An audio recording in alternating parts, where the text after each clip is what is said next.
నమస్కారం. ఆంధ్రప్రదేశ్ అసెంబ్లీ సాక్షిగా ముఖ్యమంత్రి చంద్రబాబు నాయుడు అట్లాగే డిప్యూటీ ఉప ముఖ్యమంత్రి మన పవన్ కళ్యాణ్ గారు ఇద్దరు పరస్పరం ఒకరినొకరు చాలా పెద్ద ఎత్తున పొగుడుకున్నారు. మొదటగా అంతకుముందు మనకి ఈ అసెంబ్లీలో చాలా ప్రభుత్వ నిర్ణయాలను ప్రకటించిన చంద్రబాబు నాయుడు 150 రోజుల పాలన పూర్తయిన సందర్భంగా అసెంబ్లీలో ఒక రకంగా సంభ్రమం చేసుకున్న సందర్భం కనపడుతుంది. ఎట్లాగో ప్రతిపక్షం పార్టీ 11 సీట్లతో ఉన్న జగన్మోహన్ రెడ్డి రాలేదు కనుక ఇటుపక్క 3 పక్షాలే ఉన్నాయి. ఇందులో ఈ 4వ పార్టీకి స్థానమే లేదు. మనకు 140 స్థానాలు 130 స్థానాలు గెలుచుకున్న టీడీపీ, 21 స్థానాలు గెలుచుకున్న జనసేన, మరి ఇటు పక్కన బీజేపీ 8 స్థానాలు గెలుచుకున్న 8 అసెంబ్లీ స్థానాలు గెలుచుకున్న బీజేపీ 3 పార్టీలే 164 స్థానాలతో ఇంటి పక్కననే 11 మంది ఖాళీ ఉన్నారు. ఈ దశలో అసెంబ్లీలో చాలా కీలక నిర్ణయాలు కూడా ముఖ్యమంత్రి గారు ప్రకటించారు. ఆ నిర్ణయాలకు పక్కన పోతే మనకు ఇవాళ పరస్పరం ఒకరినొకరు పోగొట్టుకోవడం కనిపించేది. అంటే దీని భావమే తిరుమలేశ అన్నట్టు చంద్రబాబు నాయుడు చాలా పెద్ద ఎత్తున పొగుడుతూ ఇవాళ ముఖ్యమంత్రి దార్శనికత, ముఖ్యమంత్రి గారి ఆలోచన అని చెప్పుకుంటూ చాలా పెద్ద ఎత్తున మనకు పవన్ కళ్యాణ్ గారు పొగుడుతూ వచ్చారు.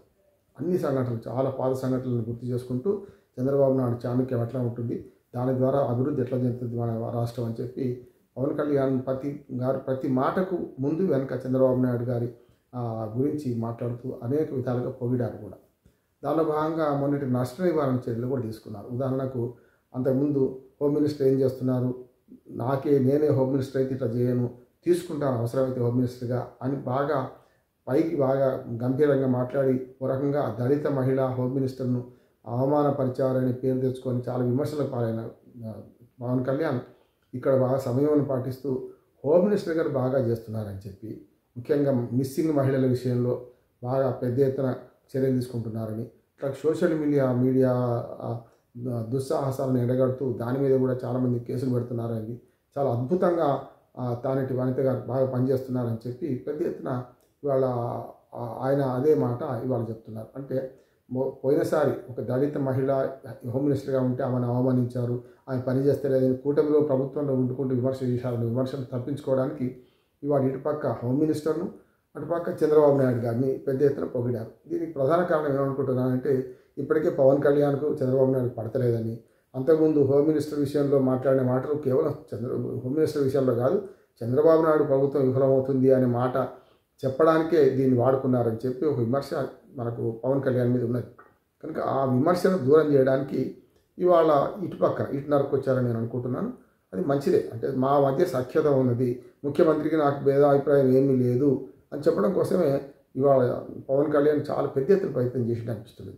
ఆ పొగడతకు కూడా ఒక హద్దు ఉంటుంది. కానీ చంద్రబాబు నాయుడు పేరు తీయకుండా ఒక దిశలో మరి కొన్ని విషయాలలో మోడీ గొప్పతనం గురించి కూడా మాట్లాడారు అసెంబ్లీ సాక్షిగా మనకు పవన్ కళ్యాణ్. కానీ మోడీ పేరు తీసిన వెంటనే అక్కడ మోడీ, ఇక్కడ చంద్రబాబు నాయుడు గారు బ్రహ్మాండంగా చేస్తున్నారు, అక్కడ బీజేపీ ప్రభుత్వం మాకు మండగా ఉన్నది, ఇటు పక్కన దార్శనికుడు ఆయన చంద్రబాబు నాయుడు ప్రభుత్వం అండగా ఉన్నది అని చెప్పుకుంటూ ఒక దిశలో మీరు ఏం ఆదేశిస్తే అది చేయడానికి మేము సిద్ధంగా ఉన్నాము, మంత్రులుగా, క్యాబినెట్ మినిస్టర్లుగా, ఒక కార్యకర్తలుగా మేము ఏదంటే అది పనిచేయడానికి సిద్ధం, మిత్రపక్ష ధర్మాన్ని పాటిస్తాం, మీరు ఏమి ఆదేశిస్తే ముందుగా దాన్ని మేము తీసుకోవడానికి సిద్ధంగా ఉన్నామని 2-3 సంఘటనల విషయాన్ని కూడా ఆయన చెప్పారు.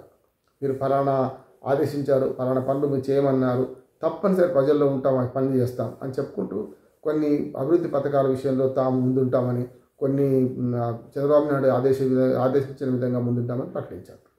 సరిగ్గా ఆ తర్వాత మాట్లాడిన చంద్రబాబు నాయుడు గారు కూడా కొన్ని విషయాల్లో నాకంటే బాగా స్పందిస్తున్నారు అని చెప్పి పవన్ కళ్యాణ్ మెచ్చుకున్నారు. ఉదాహరణకు సోషల్ మీడియా కేసుల విషయంలో ఎవ్వడు దీనిలో తప్పుడు ప్రచారం చేసినా, సోషల్ మీడియాలో తప్పుడు పోస్టింగ్ పెట్టినా విడిచిపెట్టేది లేదు, అట్లాగే బెల్ట్ షాపుల విషయంలో విడిచిపెట్టేది లేదు అనుకుంటూ సోషల్ మీడియా విషయంలో, సోషల్ మీడియా అడ్డగోలు మాటల విషయంలో, వ్యక్తిత్వ హననాల విషయంలో నాకంటే బాగా మనకు పవన్ కళ్యాణ్ స్పందిస్తున్నారు, ఆయనకి నాకంటే ఆవేదన ఉంది అని చెప్పి పవన్ కళ్యాణ్ను ఆకాశానికి ఎత్తేశాను. ఈ పరస్పరం ఒక రకంగా చెప్పానంటే పరనింద ఆత్మస్తుతి ఏమో గతంలో మన అసెంబ్లీలో చూసాం.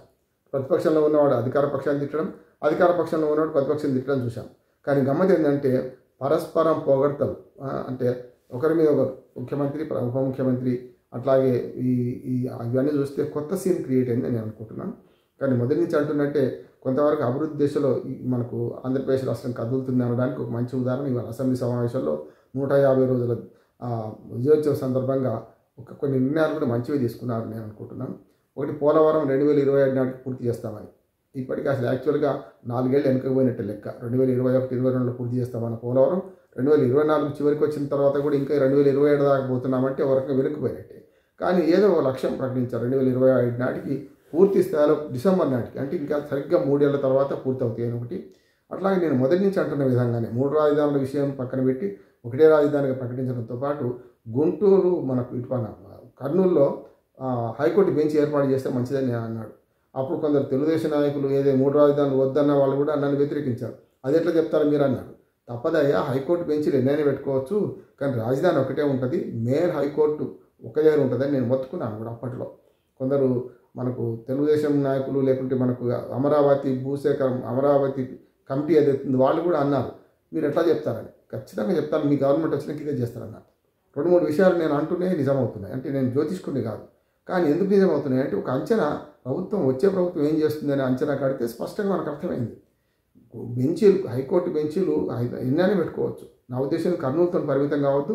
ఇప్పుడు ఇంకో డిమాండ్ రాకముందు నేనే మొదలు చెప్తున్నాను, విశాఖపట్నంలో ఒక బెంచ్ పెట్టాలంటున్నాను.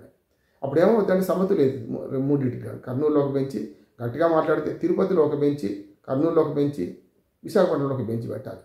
కనీసం అంటే కర్నూలుకు తిరుపతి బాగా దూరం ఉంటుంది కనుక ఆ చిత్తూరు, నెల్లూరు, ప్రకాశం జిల్లాల కూటమిగా అటుపక్క, లేకపోతే అనంతపురము, కర్నూలు కలిసి అటుపక్కన కర్నూలు, కడప అటో ఇటో రిటర్న్ చేయొచ్చు కనుక అట్లా బెంచ్లు పెట్టవచ్చు.